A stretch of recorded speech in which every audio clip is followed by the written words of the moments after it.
Hey everyone, BioFan here. The Descent DLC for Dragon Age Inquisition is full of challenging combat, epic loot, and some awesome heavy story content. For $15 you can unlock the DLC once you've reached Skyhold, and then unlock the Deep Roads area via the War Table for 16 power points.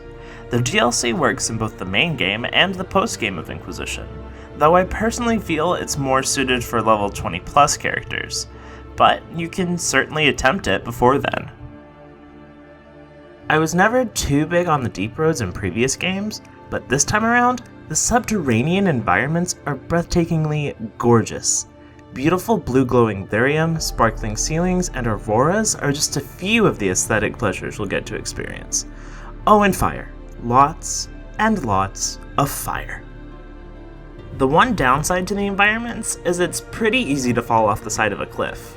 Cling to ladders for dear life, and be careful when using abilities that cause characters to move around the battlefield.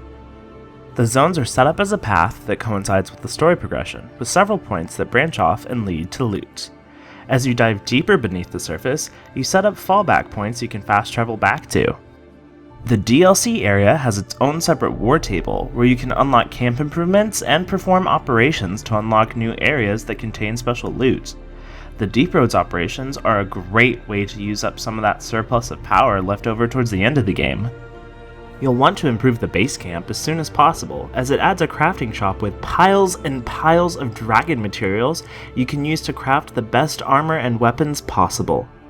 Gears, which can be used to unlock doors with loot behind them, can be found in every nook and cranny of the environment. They're pretty useful if you enjoy gold and other goodies.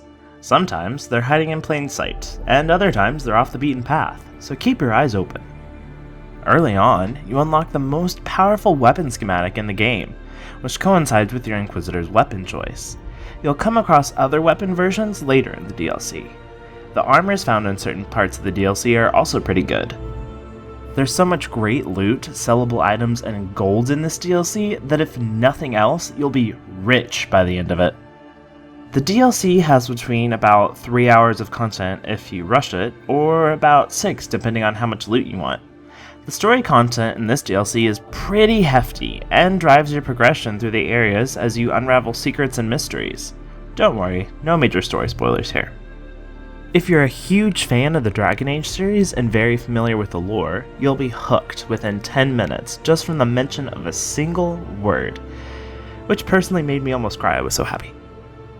The way the story was woven into physically moving through the Deep Roads was a great way to keep you interested in the environment, and helped drive exploration. The use of mysterious tones in the story keeps the player on the edge of their seat. You get to know 2 new characters, Ren and Valta, as they play a vital role in the story throughout the DLC, one of which may just be one of the most important dwarfs we've ever met in the entire Dragon Age series. You can bring along any available companion, though Solus is only able to come if you play prior to Inquisition's ending. All of the companions have something to say here or there, but I highly recommend bringing Varric along, as he has a lot to say about things that take place.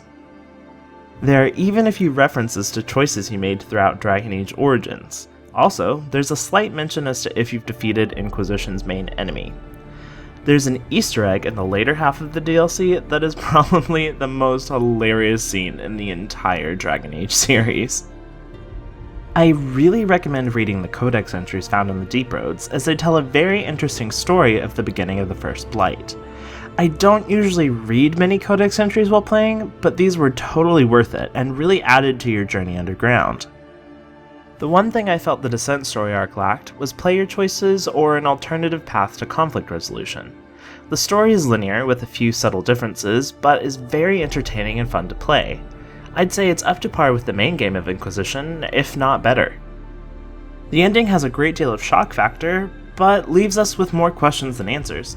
Hell, even the Inquisitor says so. I'm leaving with more questions than answers. Though at the same time, we're left with some closure, and our remaining questions are outshined by a sense of awe, wonder, and further mystery. The enemies all scale to your level, which was great for high-level players longing for more of a challenge. I began the DLC on level 26, playing on a casual difficulty. I found the combat to be a good level of challenging. I had to be tactful, but it wasn't overly difficult. Each member of my party died at some point, but I was still very able to make it through. I'd certainly say it's one of the most enjoyably challenging experiences yet in Inquisition. In addition to an entirely new enemy faction, you'll be fighting your way through Darkspawn, Deepstalkers, a few undead and demons, and, of course, spiders. Not nearly the jaws of Hakon amount, though.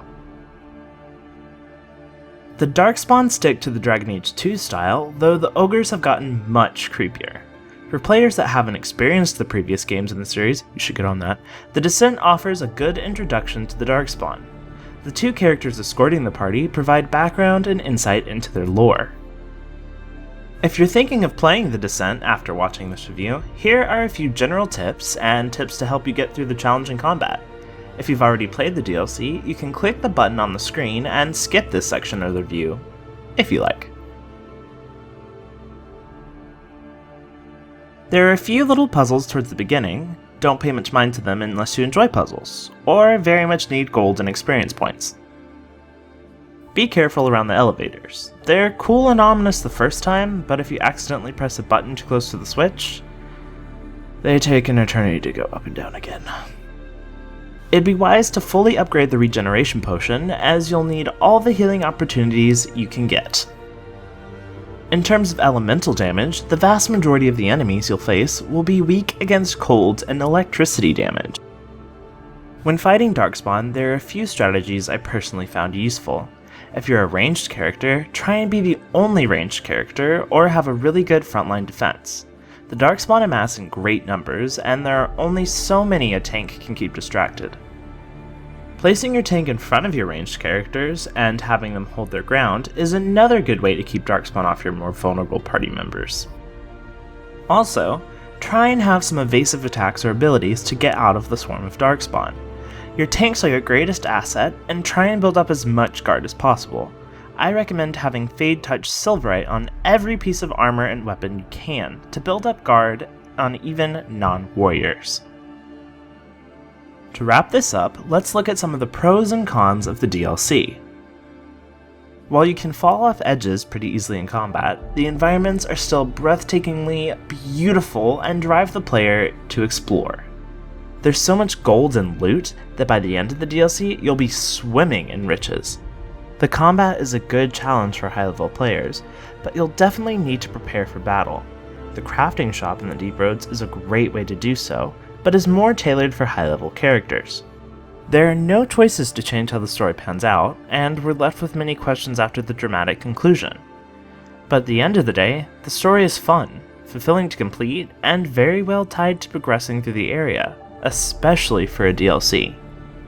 I feel the pros greatly outweigh the cons, so I'm giving Dragon Age Inquisition The Descent a happy 8.5 out of 10. If you've played the DLC, what did you think of it? If you haven't, are you now considering playing it?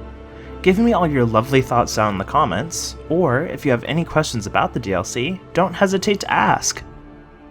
For more Dragon Age, Inquisition, and BioWare related videos, be sure to subscribe to my channel by clicking the big blinking subscribe button coming up shortly.